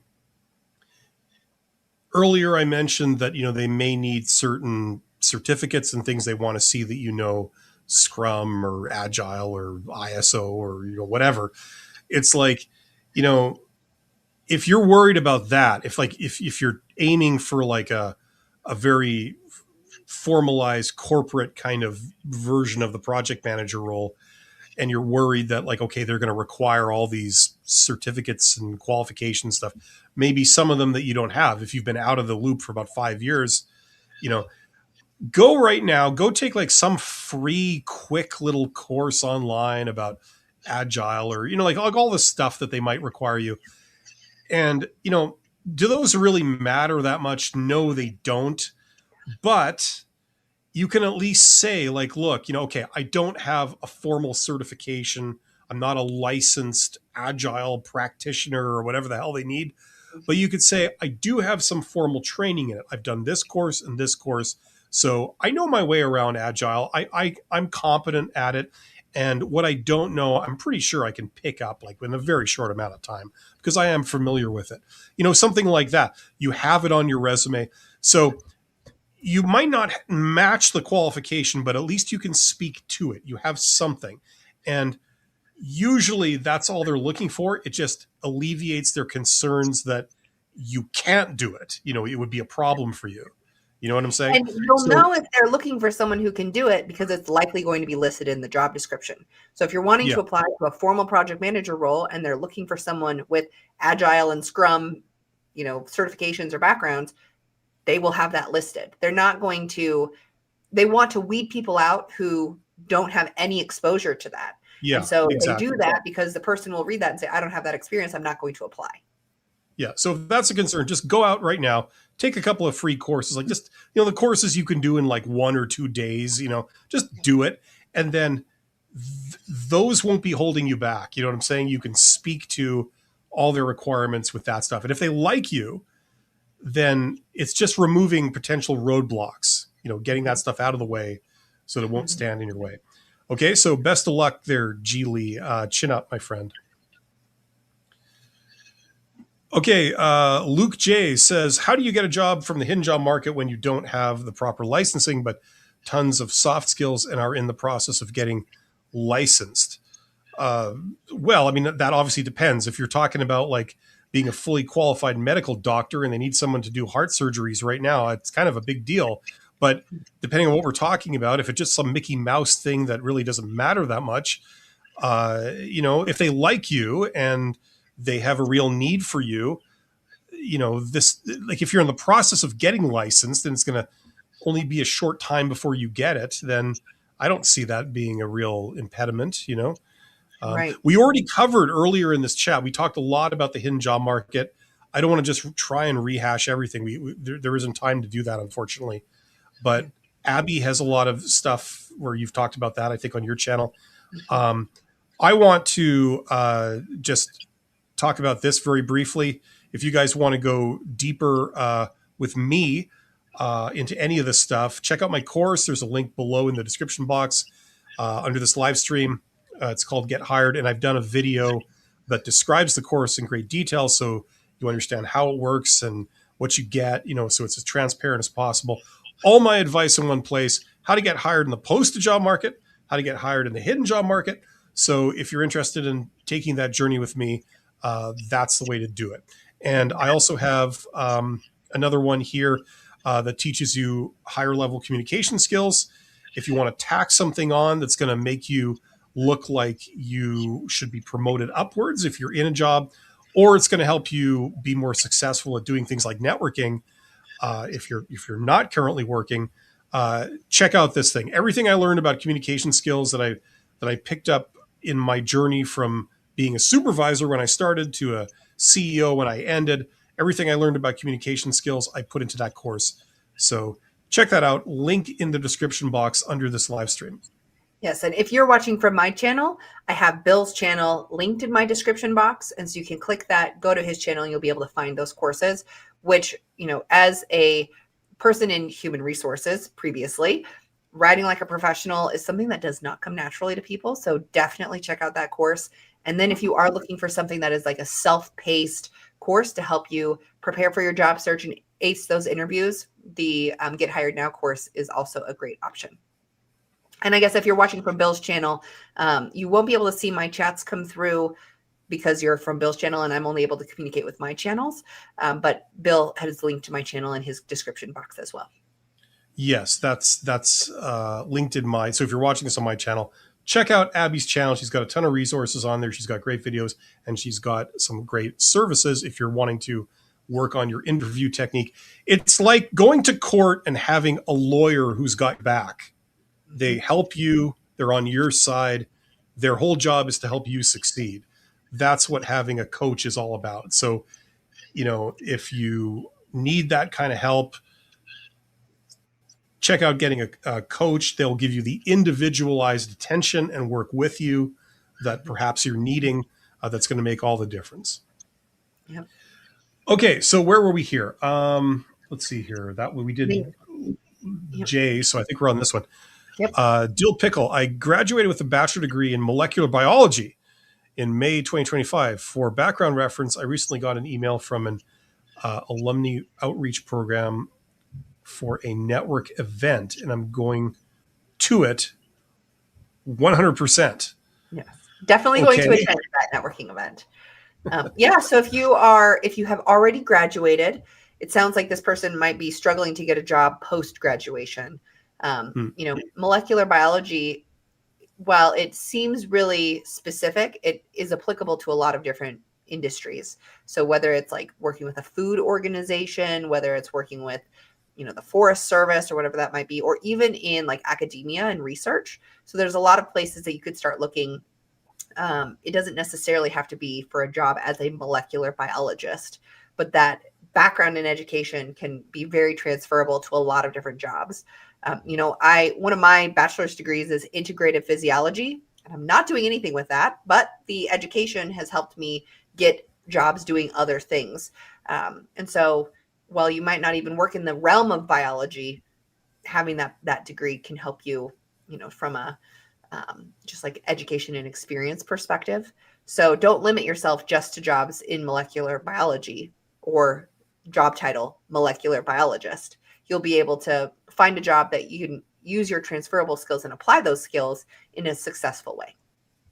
Yeah, and I got to say here, if you're coming out of school, one of the things that I learned kind of the hard way, I'm not sure if Abby, if you want to comment on this, if you got your own experiences on this, but when you're in school, they kind of tell you, or they implicitly imply that, what you take in school kind of maps to like a real world job, So like if you take molecular biology, then you end up being a molecular biologist, and here's the career track, The reality is that yes, that can happen. You have those very clean career tracks, but the thing is, in the real world, there's a hell of a lot of jobs that there is no specialized education specifically for that job. You know what I mean?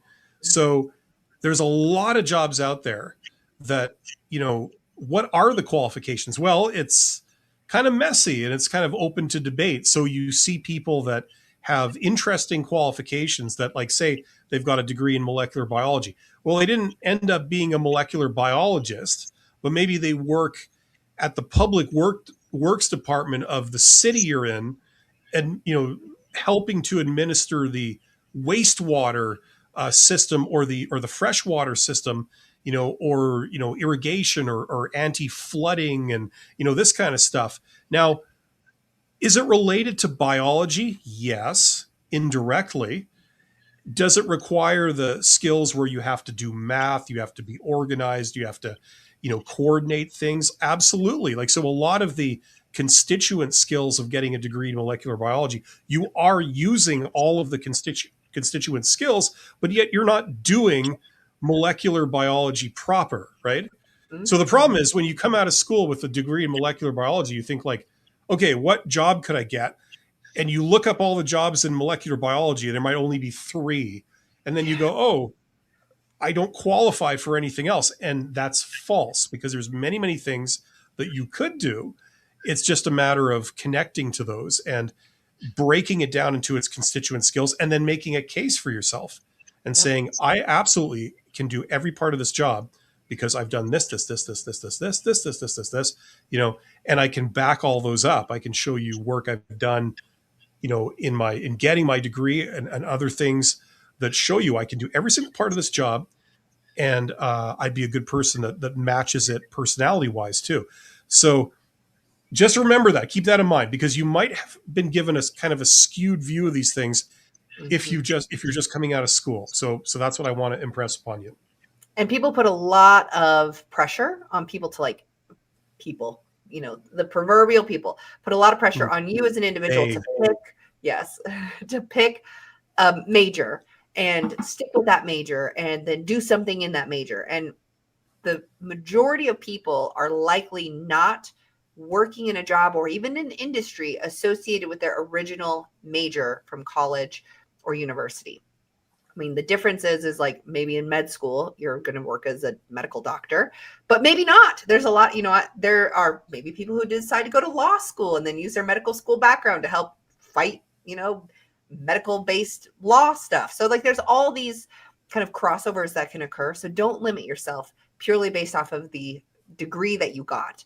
You have a lot of transferable skills that will make you very marketable for a lot of different industries and positions that are not exclusively molecular biology. I got an engineering degree. I ended up working in the railroad, supervising tradespeople that were twice my age.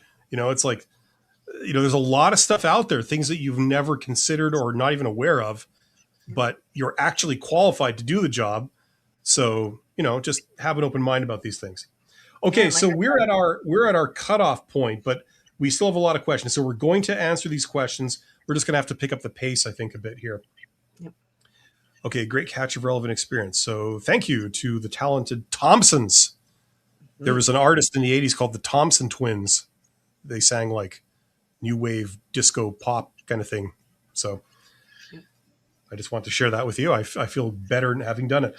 I think I blocked out your dance moves there, but okay. Mel says, how do you convince a recruiter that you're able to be management even though you didn't go after it in your previous job? For instance, I worked under a union, so our benefits kept me in my position. My quick answer to this is you likely had a moment where you had to do informal management and leadership, and that's what you kind of go back on. Don't display harder. Your contempt for management. When you're talking to them, that would be the first thing. It's a lot harder to manage and lead people that you don't actually have direct supervisory kind of control over. You have to be much better at influencing and motivating. And so think about the times that you had to get volunteers from your team or volunteers from someone else's team to help you on a project that maybe you were in charge of, where you weren't necessarily a formal manager, but you still learned and developed management and leadership skills. Yeah. And I mean, maybe I'm just nitpicking here, but technically make sure you get the lingo right, because management is one thing. Yep. And supervising people is something else. Now, if you're talking about supervising people, managing people, that's one thing. But for example, earlier, like 10 minutes ago, we were talking about project management. Yeah. People also manage money. They manage expenses. They manage assets. Like you're in charge of a building or a property. You have to deal with it and make sure it's secure and all that. There's management is when you're in charge of something, right? It's not just looking after people and telling them what to do. It's a much broader thing. So be clear of what you're saying, because if you use the word management when you mean like I have supervisory experience, unbeknownst to you, you can be signaling that you really are, you don't know what you're talking about because you're using the wrong word. So you don't want to be in that position. So just look up those words, make sure it's very clear what you're talking about. Yep. They really need to do a better interface for this. This is kind of clunky how it keeps jumping around, and to select it, you have to hide it. So that's just very strange. Anyway, Jay Lee, any advice for some like my case? I was laid off due to business shutdown plus COVID. I lost contact with everyone, and the boss passed away from COVID. Oh, geez. Can I bounce back into project management career? Yeah, certainly you can. But you're good. Like we were already talking about this. My big advice to you would be to tune into the networking stuff. You're probably not going to get a job as easily by just applying to things. You're going to have to go and talk to somebody. Yeah. And that can be a big step if you've never done it or whatever, but it's actually not as hard as you probably think it is. That's why they will hire you. Not because of your resume, not because of your skills, because of meeting you, seeing you're awesome, and seeing that you could totally do the job and them wanting to work with you, right? Yep. That's what's going to do it for you. So that's what I'd say. I would agree. And would you prefer candidates follow up directly with hiring managers after the interview or contact recruiter who reached out? I would say that this is dependent on the organization. So my answer is clear as mud, isn't it? The recruiter might say, like, I will follow up with you after the interview. And that would be kind of your signal to stay in touch with the recruiter. As a previous recruiter, it didn't offend me if a candidate and a hiring manager started communicating kind of on their own, especially if I was kind of managing the overall process. So it really depends on how the organization does things, but just keep an eye out or an ear out for some of those subtle cues that might indicate that you should be only communicating with the recruiter versus only communicating with the hiring manager. But one of the things that I recommend doing during an interview is asking if it's okay to get the email of the hiring manager or the interviewers that you're working with, because you want to send them an email afterwards, thanking them for the opportunity and just be that one final positive interaction with you. So I don't think, my preference is that it doesn't matter if you communicate directly with the recruiter versus the hiring manager. Some recruiters and some organizations might be very specific about you only communicating with the recruiter. They won't share anyone else's contact information. And I know I said we were going to be brief, and I don't want to prolong this, but I'm just going to say one more thing because it's me, and that is like Abby is absolutely correct. I mean, there's no rule that you have to contact this person versus that person. It can totally vary, but I think all things being equal, generally speaking, the recruiter would be technically the person that you would contact, the most immediate person to contact. But maybe you don't feel that they will give you the time of day. Maybe they're dealing with a million candidates or whatever, and they're very busy. So in order to go right to the source, right to the horse's mouth, you want to skip them and go to the hiring manager. That makes sense. Something, a principle that I learned in my career early on, that somebody basically taught me and that I've used quite a bit, is that you have the right to talk to absolutely anybody. Don't make anybody feel that it's inappropriate for you to reach out to any person. You know what I mean? They have the right to not respond, to not take your call, but don't get it into your head that it's inappropriate for you to reach out to attempt to talk to anybody. I don't care if you're reaching out to the CEO of the company. You can, if you have something intelligent, there's a reason for it. It makes sense. You do it in a professional way. You do it in a very polite way, and you follow protocol of good manners and professionalism. A lot of people will respond to you. So if you want to go up to skip a few people in a process, skip the junior people and go to the senior person, you can do that. Don't feel like you're breaking some rule, or people are going to pounce on you and condemn you and blacklist you or something. It's it doesn't work like that. You can talk to anybody, and just keep that in mind. Let's see here. Mr. X says, I just interviewed for a job on January 20th, but a few days ago I was laid off from my current job. Oh, sorry to hear. I sent an email to HR updating them of my situation. So this is HR for the January 20th job. Will it increase my chances of getting the job? Impossible to say, but it can't hurt, depending on what you said. Unless you said something really stupid, it can't hurt, Right. The more interactions you have, the more you're showing you care and you're serious. And as long as you're not putting your foot in your mouth by breaking protocol by being pushy or saying inappropriate things, it's all good. You know what I mean? The more, the merrier. Yeah. What would you say, I think Abby? that it's not going to increase your chances of getting the job by saying I was laid off. I'm still, leading with that. But following up with HR, checking in on the status, letting them know you're still really interested in the position, all of that doesn't necessarily increase your chances, but it does get you to have a couple more positive interactions with them, hopefully positive if they're thinking of it that way, where they're not going to just blow you off and ghost you.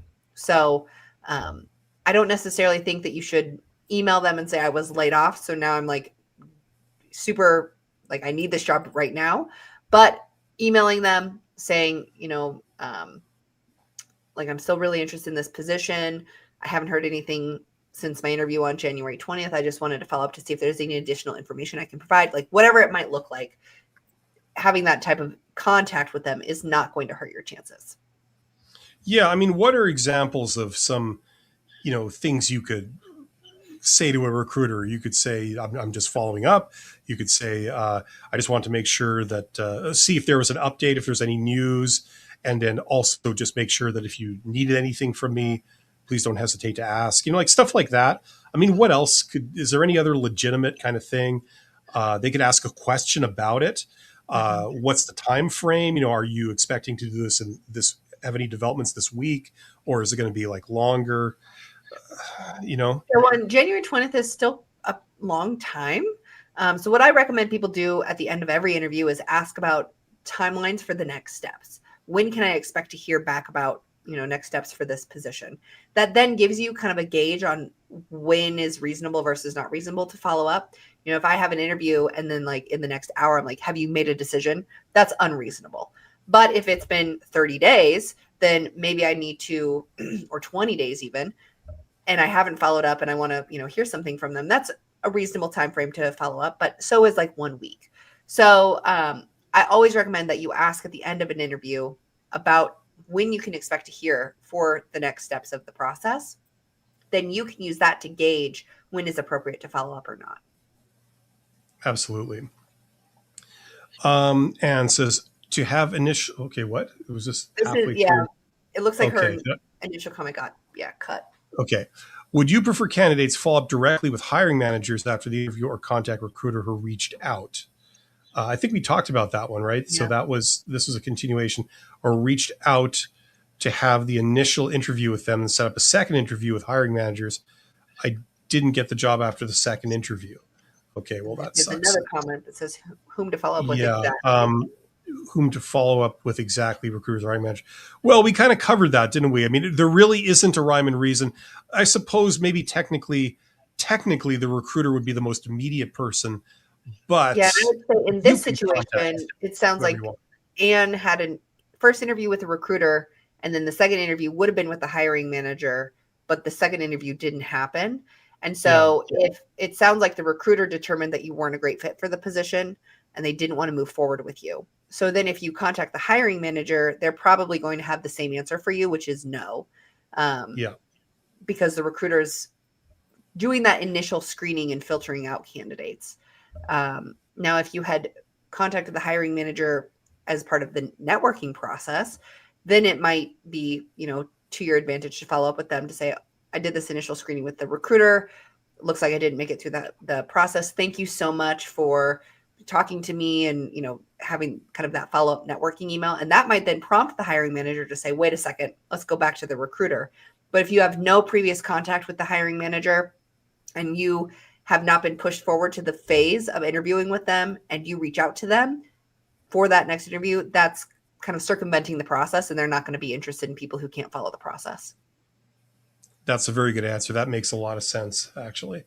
So yeah, I agree with that. Crimson, I've had about 7 interviews for a job. Wow, kind of a bit exhausted, honestly. Yeah. Well, you still haven't broken my record. I had 9 for a job that I got. But yeah, it was not a great company. Wow. Yeah. Usually that number of interviews is concern. It's like a red flag in my opinion. Yeah, now, if it's a job that is your dream job with your dream organization, you might be willing to put up with that process. But 7 interviews is a lot. I hope you are also applying to other organizations and other jobs so that you're not putting all your eggs into this basket, because if it doesn't work out, you're starting over at square one. And they're putting you through the ringer with this whole process. I think 4 interviews is like the max on the reasonable spectrum. There might be like situations and circumstances where you have to do some additional interviews, but 4 is a lot in my opinion. So 7 and 9 is way over what I would expect from someone. Yeah, you shouldn't. We don't typically see that, no. But in the absence of anything else, you pursue it, see where it goes. If they are like apologizing and saying, we're sorry, like there was some confusion, we have to bring you in again, or this person was on vacation when, you did your job interview and they wanted to be there, so we have to bring you in again. Stuff like that. I can see that, but with suitably low expectations, I would just go, unless there's a reason not to.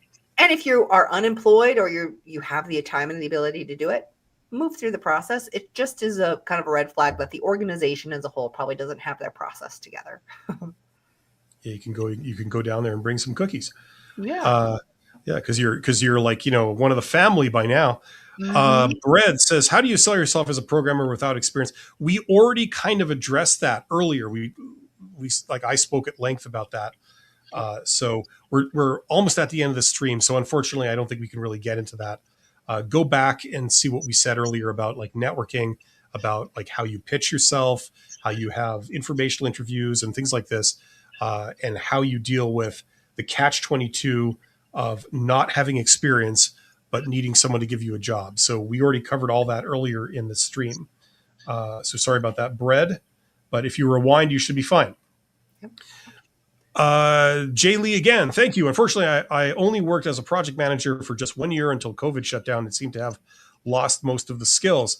I need a serious help bouncing back into job market. Listen, Jay Lee, I kind of don't believe that. I think that, within 1 week of you doing that job again, it's going to come back to you. I know some recruiters these days believe if you don't use it, you'll lose it, to like a really weird degree. They believe, like, if you've been not doing something for a year, they think that the skill has just disappeared. I have encountered that before. I think that that's, in most cases, I suspect that's not valid, but who knows? I'm sure for some people it will be. But don't worry about it, Jay Lee. You are talented. It sounds like you've just been worn down by this process and by the world. It's easy to feel like that until one day everything changes and then you don't. You know what I mean? Yep. So best of luck to you. Abby, please leave contact information services. Is there something I can do, Abby? Do you want me to like take one of your... Can I take one maybe next comment? Yeah. Like I can't. If you want to work with me. Paste. Yeah. If you go in, can you just like put my the comment right below that one? You can share that to the screen. So if you want to work with me and you're watching from Bill's channel, you can either click my channel in his description box, or you can send me an email directly. I think, Bill, you can, if you see the comment just directly below Yvonne's, you might be able to just put that on the screen and people can see my email. But I'll spell it for you as well. Are you talking about this one? Like this? Because that's what's directly below Yvonne's. Like this is her comment. Yeah. Anyway, there's no convenient way to do this. You see, I can't select it and then copy it, which is stupid. So if I could, then I'd be able to do that. But if you want to hopefully we'll figure out something. We'll figure out something for next time. Maybe you send me your links and then I can just post them or something. I don't know. Or I could just put them into my videos or into the description box for next time.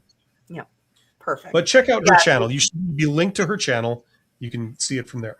Yep, and all my contact information and then is on my channel. And if you send me an email, that's the way to get the best response from me, which is Abby, ABBY, at lwbalance.com. Oh, there's a lot of comments left. Let's really see if we can just speed fast track this. Okay, Callie says, I see my juniors and people less experienced, less certified than I am hired. Mine only drawback, I'm not citizen and work on visa. Recruiters saw uncertainty. Mm-hmm. And it continues. I'm just going to follow this. What can I do? I network, go events, reaching out to people in my domain, construction management. Yes. You can do all those things.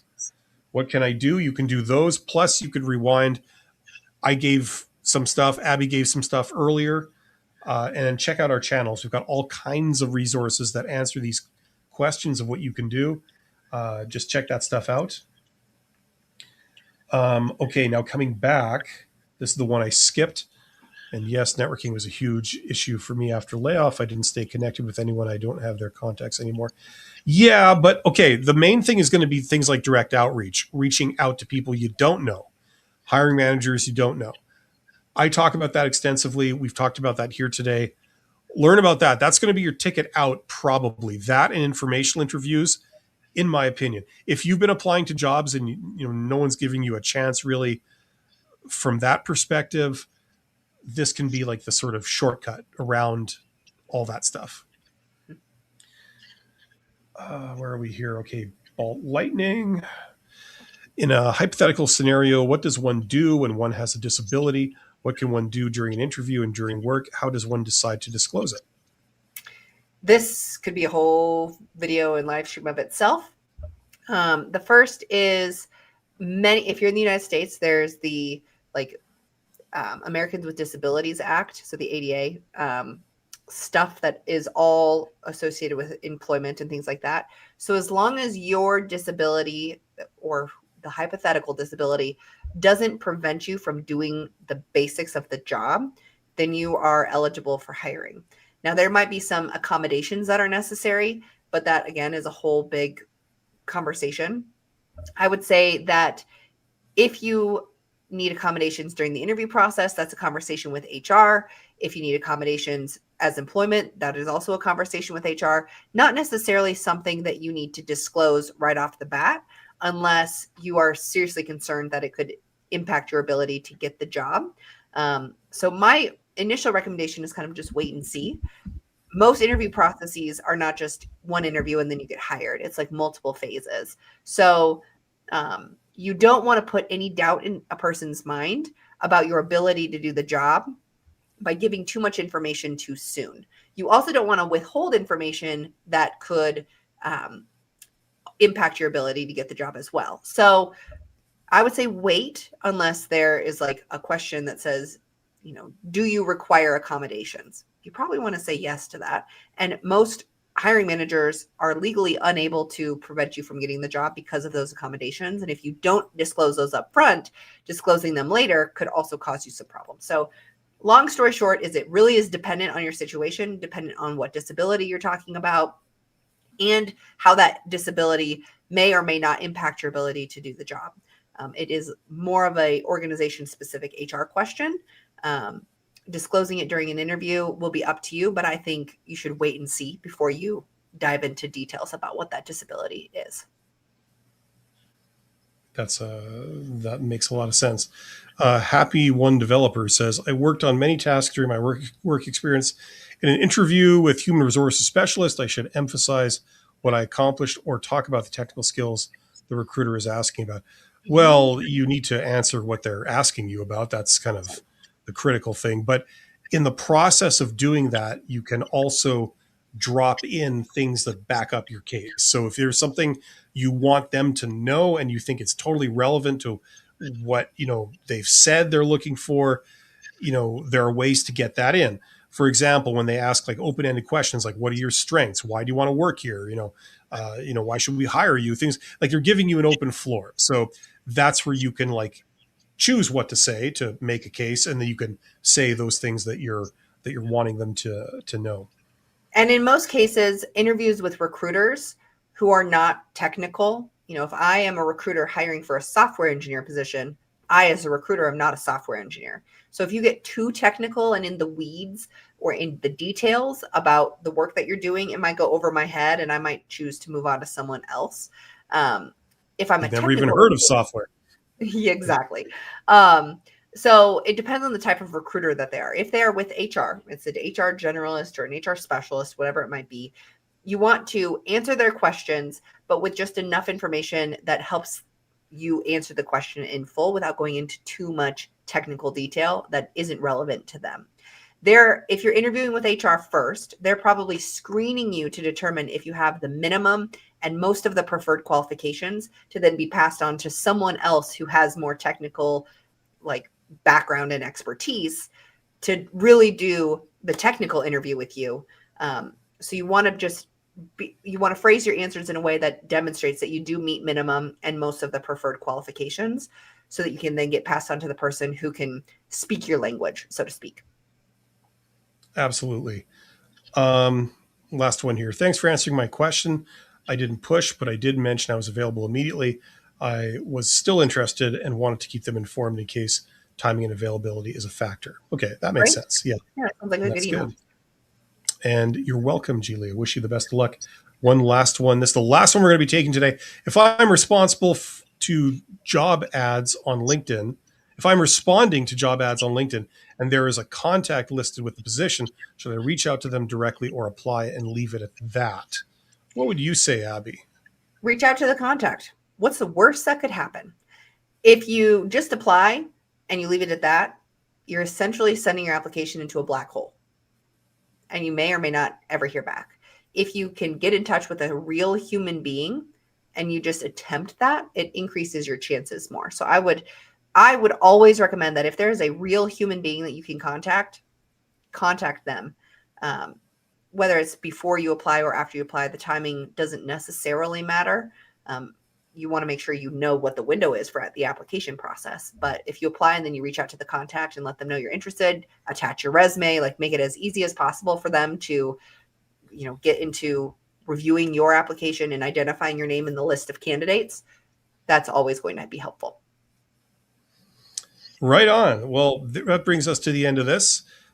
Just to everybody who's here, check out my course if you want to do that with me. If you want to take the journey, learn how to get hired in the posted job market and how to get hired in the hidden job market, check out my course. It's linked in the description box below this live stream, at least on my channel. I'm not sure if it's linked on your channel, Abby, but anyway, I also have this other course if you want to improve your communication skills. So check out both of those very popular courses. And also, if you're looking for a interview coach or a career coach, Abby has a lot of services. She can work with you individually and give you that individualized attention to help you overcome, anything you might be doing that, might be hurting your chances and help you be able to do a kick-ass interview and write a kick-ass resume that's going to get results. So check out her channel, check out her services. We will be back. I think it's in 2 weeks from today. Is that correct? Yes. I think that's the schedule. The 25th of February, I believe. Yep, 25th of February. Yeah. So come back if you have any follow-up questions or you're wondering or you just want to talk about this whole crazy world of job search and what's going on in it right now. That's what we're here for. So yeah, take care. Thanks, everybody. Bye, everyone.